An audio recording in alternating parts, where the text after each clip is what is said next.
ଦୁନିଆରେ ସବୁଠୁ ବଡ଼ ପାପ କଣ ଜାଣିଛନ୍ତି? ଯୋଉ ପାପ କଲେ ଭଗବାନ ଆପଣଙ୍କୁ କେବେ ବି କ୍ଷମା କରିବେନି, ସେ ପାପଟି ହେଉଛି ଚୁଗୁଲି କରିବା, କାହା ବିଷୟରେ ମିଛ ଗପିବା। କାହିଁକି ଜାଣିଛନ୍ତି?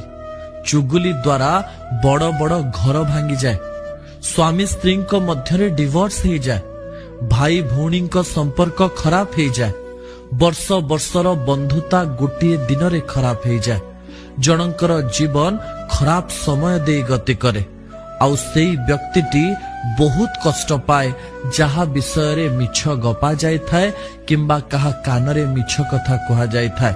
କିନ୍ତୁ ମନେ ରଖିବେ, ସମସ୍ତେ କୁହନ୍ତି, ଧର୍ମ ବି କୁହେ, ଯିଏ ଚୁଗୁଲି କରିଥିବ ନା, ସେ କିଛି ଦିନ ଖୁସି ହେଇପାରେ, କିନ୍ତୁ ଶେଷରେ ତାର ସର୍ବନାଶ ସୁନିଶ୍ଚିତ ଭାବରେ ହେବ। ଜୟ ଜଗନ୍ନାଥ।